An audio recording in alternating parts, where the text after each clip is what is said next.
¿Qué tal, José? ¿Cómo va? Bien, Baruch Hashem, Chiche, ¿qué Aquí, tal? Todo. aquí, Piur. Agitiur, Bueno, estamos viviendo una época, especialmente desde el 7 de octubre, casi 3 meses atrás. Realmente en la fecha hebrea, esta noche se cumplen 3 meses, donde en hebreo de repente nos llegan noticias y dice mutar lefarsem, está permitido difundir.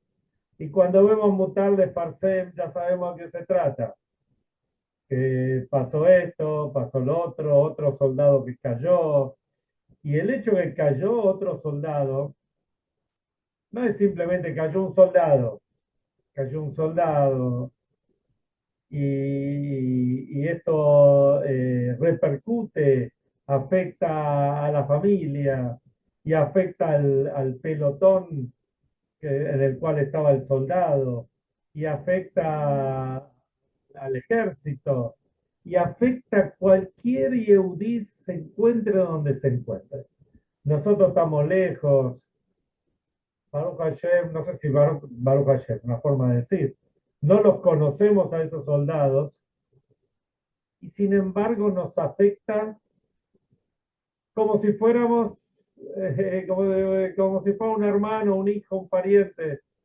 Nosotros todos para larga vida.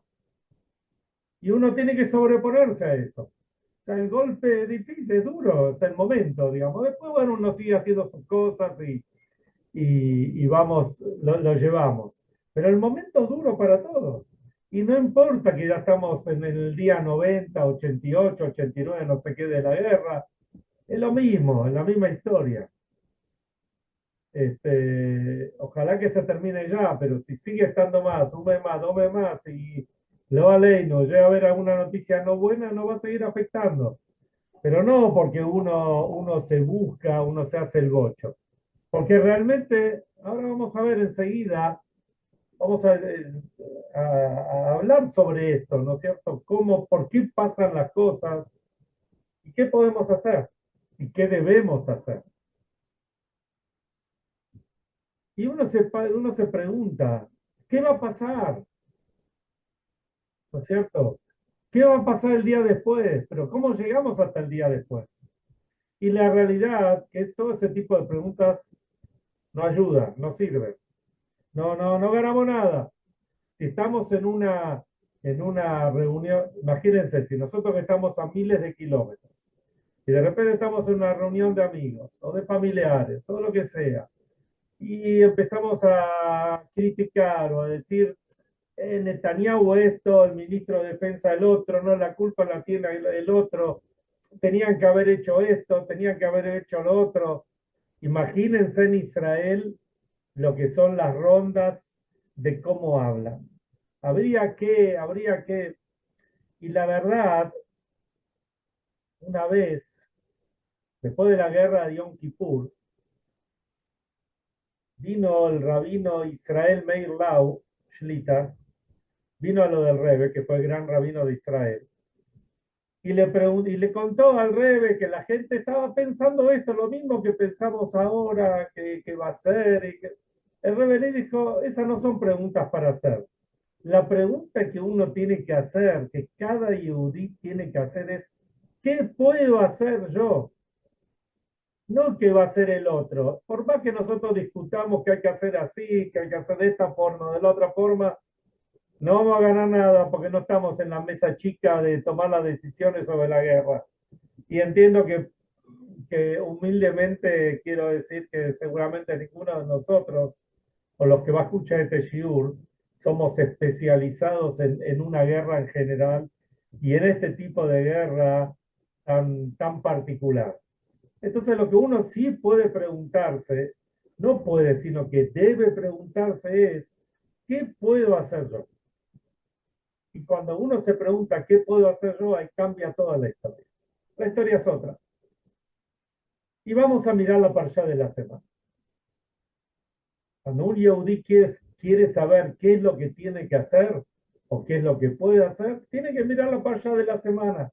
Porque nosotros los Yehudim vivimos con las enseñanzas de la parashá de la semana.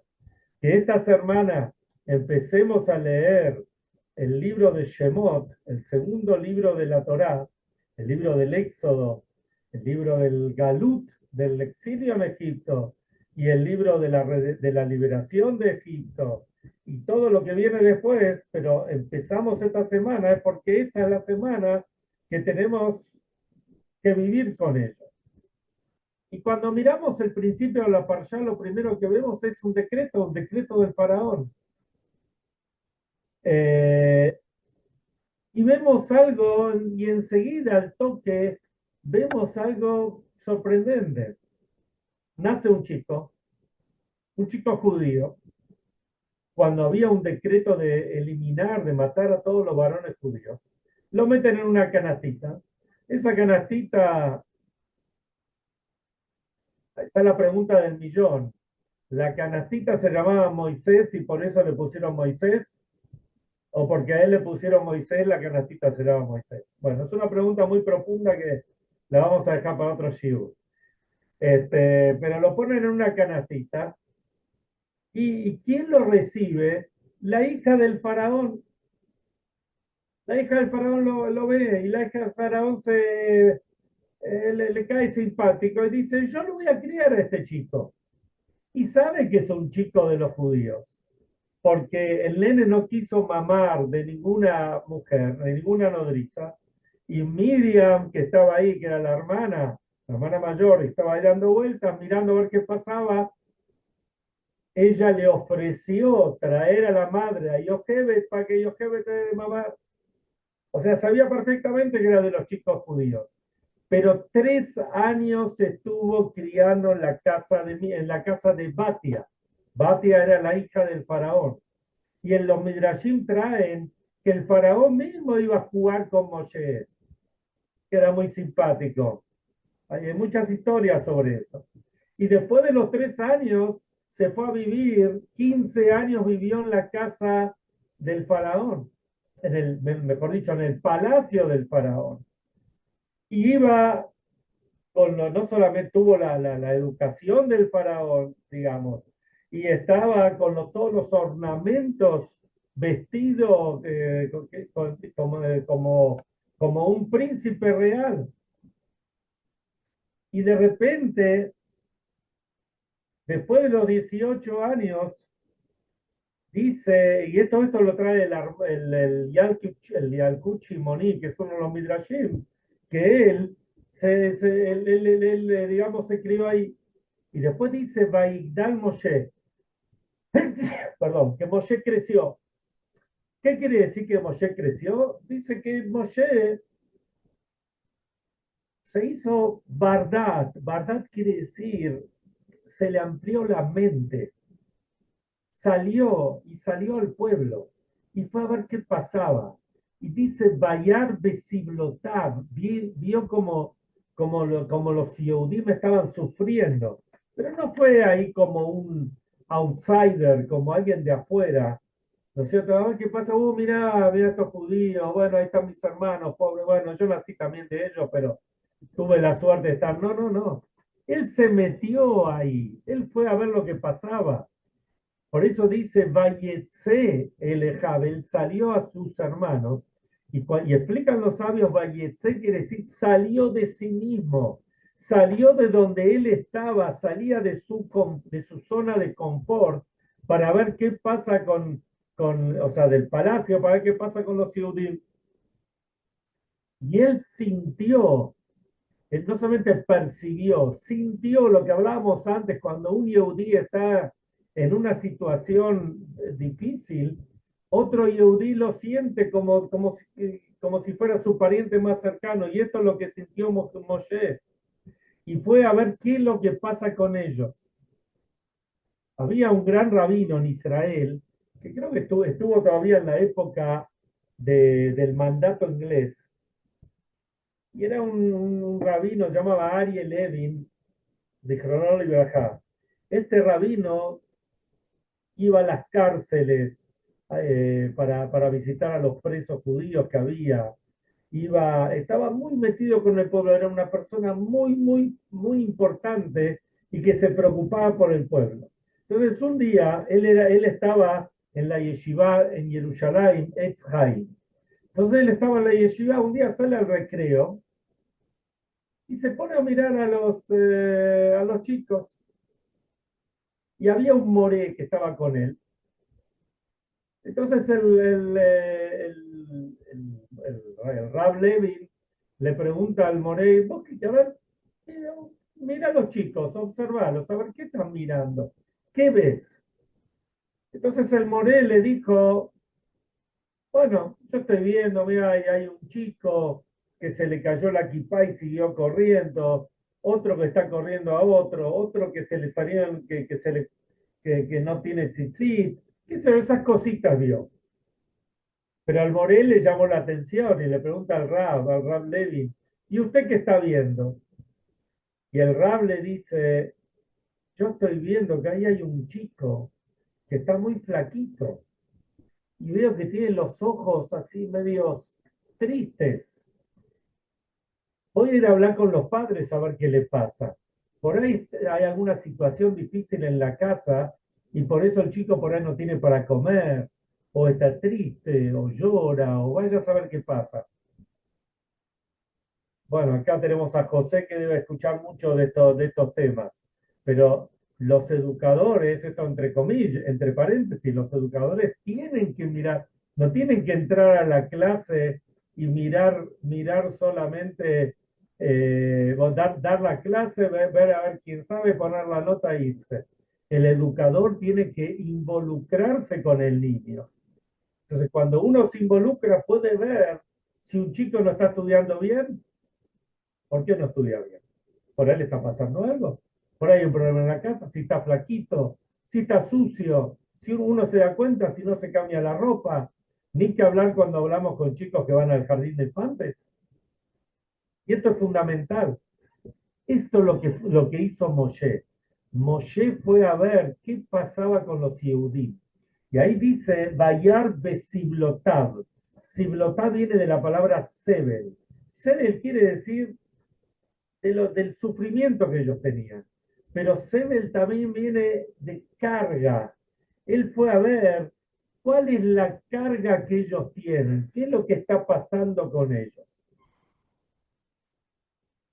Y él sintió el dolor en el corazón y, y, y ver cómo cuando uno lo siente, no es fácil de liberarse de esto. Y de esto uno tiene que liberarse. Y Moshe pensó, ¿cómo puedo yo ayudar? Sigamos adelante. Después, ¿qué ve Moshe? Moshe ve que hay un hombre egipcio, sale ahí afuera y ve que hay un hombre egipcio que le está pegando a un Yehudí. Moshe mira para un lado, mira para el otro y, y lo mata al egipcio y lo entierra. Rashi explica qué quiere decir que miró para un lado, miró para el otro. Él miró a ver si tenía que salir alguna personalidad de él, algo que valga la pena. Vio que no había nada, lo mató. Pero podemos pensar más profundo acá. Miró para un lado y miró para el otro, a ver si hay alguien que iba a venir a ayudarlo. Fíjese esta desgracia que pasó acá en Santa Teresita, terrible, ¿no es cierto? Al pibe lo corrieron, lo acuchillaron y nadie lo salvó. Todavía no quiero opinar ni juzgar a nadie, ¿no? Pero me refiero.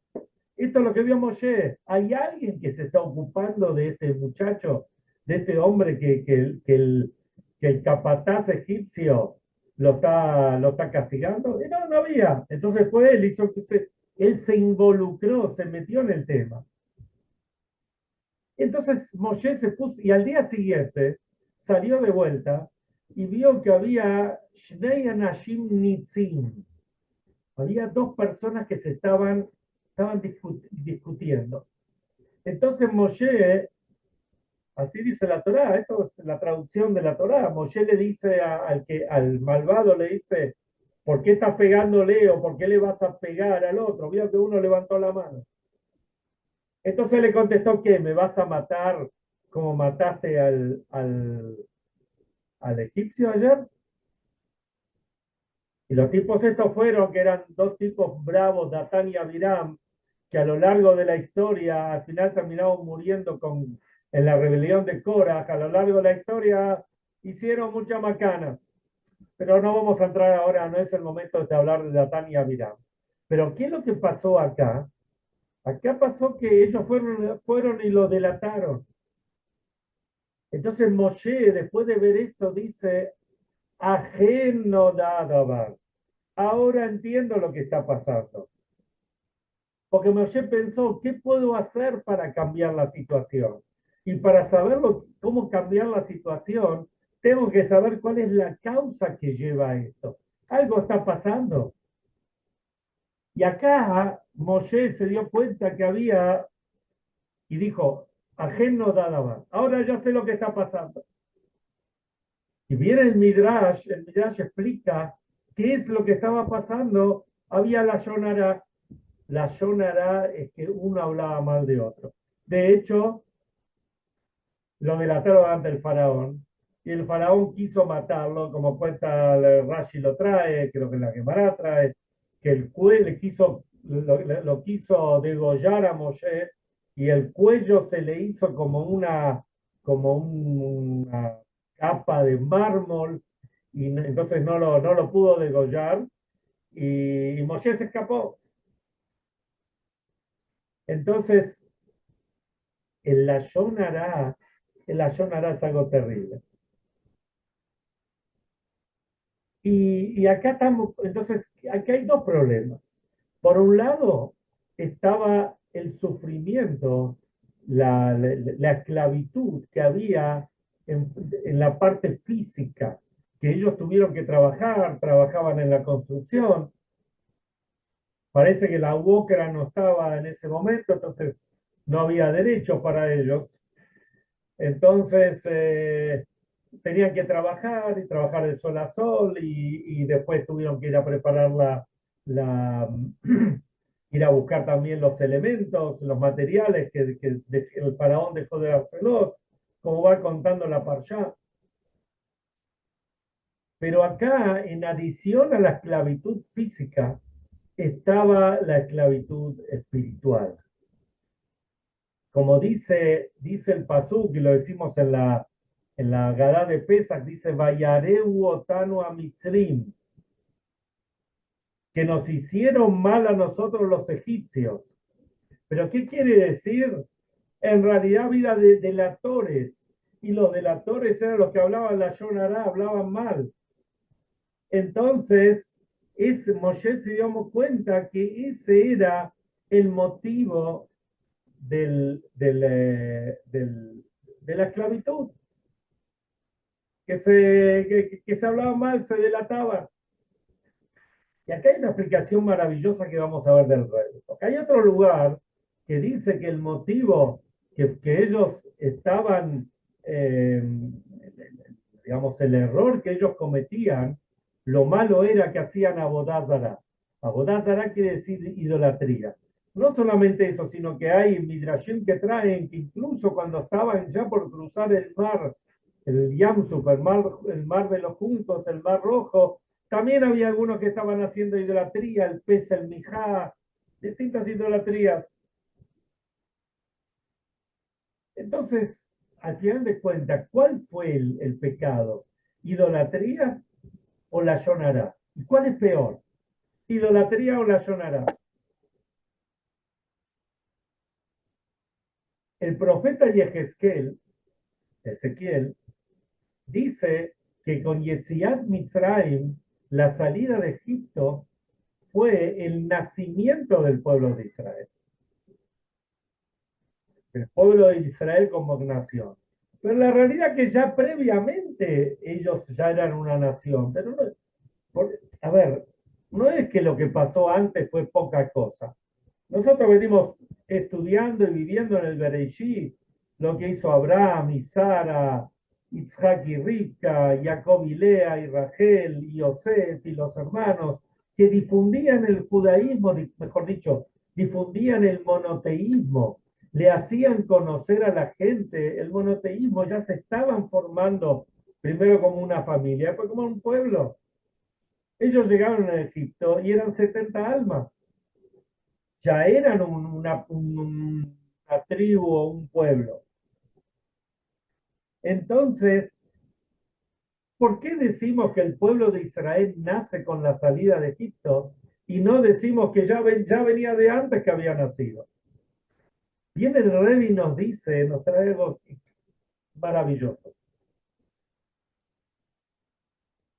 El pueblo de Israel no es que se hizo pueblo por, por los méritos propios, que no fueron pocos, que los tenían y fueron maravillosos, sino fueron pueblo porque, mejor dicho, vamos a hablar en presente, somos pueblo porque Hashem nos eligió. Es verdad que hicimos mérito, es verdad que tenemos a los patriarcas Abraham, Isaac y Jacob, tenemos a las matriarcas Sara, Rivka, Rachel y Lea, tenemos a las 12 tribus con Yosef, Yehuda y el resto, Leví y el resto de las tribus. Pero eso es lo que hizo el pueblo de Israel. Después tenemos lo que Hashem nos eligió. Entonces somos un pueblo y no importa cómo seamos. Podemos ser los mejores o Hasbe Shalom podemos no comportarnos bien, pero somos parte del pueblo. Y si somos parte del pueblo, ¿por qué? Porque Hashem nos eligió. Y, y al ser parte del pueblo, porque Hashem nos eligió, nosotros no nos podemos separar de Hashem.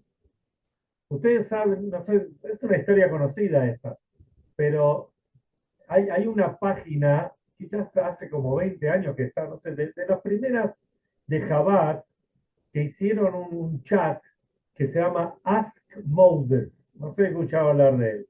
Ask Moses es una página de rabinos que están de guardia 24 horas y hay rabinos de todo el mundo porque cuando unos están durmiendo, en otra parte del mundo están despiertos. Entonces, yo sé que había Shluchim de acá, rabino Tur de Córdoba, participó de Ask Moses, no sé si sigue o no sigue. Y ahí me entraba todo tipo de gente y hacía todo tipo de preguntas. Y uno tiene que tener la respuesta en el momento. Entra un Yehudi y el Yehudi le dice así, le pregunta, le comenta su situación al rabino y le hace la pregunta. Le dice, rabino, esa persona le dice, me casé con una no judía, con una goya. No solamente me casé con una goya, sino que tuve un hijo y a el hijo le damos una educación católica. Y no solamente que le damos una educación católica, sino que vamos todos a la iglesia, digamos que nos bautizamos, fuimos a la iglesia, etc. Pero no solamente esto, yo ya me compré, así dice este hombre, me compré un lugar en el cementerio católico y ya encargué hasta el cajón de ese cementerio. ¿Cómo tengo que hacer para desconectarme totalmente del judaísmo? Entonces el rabino, es un hecho verídico, ¿eh? El rabino le dijo, mira, por más que te casaste con una no judía, tu hijo no es judío, te van a la iglesia, mandas a tu hijo al, al- al- al, a la escuela católica, te compraste el lugar en el cementerio, el cajón, todo, el sentimiento todavía lo tenés, sos un yehudí, y es imposible de separarte de eso. Entonces, acá viene la pregunta. Si los Yehudim eran Obdei Abodazara, hacían idolatría, por un lado, y por el otro lado ellos hacían la Yonará. ¿Por qué Moshe se dio cuenta y les habló para que no hagan la Yonará? Y esto es lo que los llevó a la liberación, a la redención de Egipto. Y la respuesta es muy simple. El la Yonará provoca cosas terribles. Una persona, están en un grupo de amigos, en un grupo de familia, un grupo comunitario, lo que sea, y alguien tira un dato, aunque sea verdad o aunque no sea verdad, tira un dato sobre alguien, ya enseguida se esparció por todos lados, se difundió por todos lados. Hay gente que está a la pesca de esto, ¿no? De tener alguna primicia, desgraciadamente. Y una vez que se difundió, se expandió, no hay forma de frenarlo. Entonces el Lashon Hara, ¿qué provoca? La Yonará provoca la dispersión, la separación, las peleas. ¿Cuánta gente está peleada? Bueno, discuten, se pelean, no se hablan. Pasan 5 años, 10 años, 20 años, y uno le dice, che, ¿por qué estás peleado con tu familiar, Hasbe Shalom, con tu amigo, con este miembro? Y ni se acuerdan porque se pelearon. Y a veces, por lo general, a veces son cosas graves, pero muchas veces son pavadas, son cosas que uno dijo del otro y el otro se ofendió, y se ofendió por ahí con razón, pero no supo, ninguno de los dos supo encontrar los canales para unirse y están peleados y de repente hay familias peleadas. Yo personalmente conozco gente por ahí muy observante, pero por pavadas, por pavadas les puedo asegurar, los hermanos peleados, los primos que no se hablan, los abuelos que sufren. Tan feo es eso, tan feo, tan doloroso. Y esto es lo que le dijo Moshe al pueblo de Israel. De esta forma no pueden ser liberados. Abodá Zará, hacer idolatría, es un problema que hacen todos juntos hacer idolatría. Es algo terrible, es algo malísimo porque uno se está desconectando de Hashem, está mirando otras cosas. Pero están todos juntos. Pero la Yonará es algo peor todavía. Es algo que separa a la gente. Y algo que separa a la gente no tiene futuro. La mascloque es lo peor que puede pasar.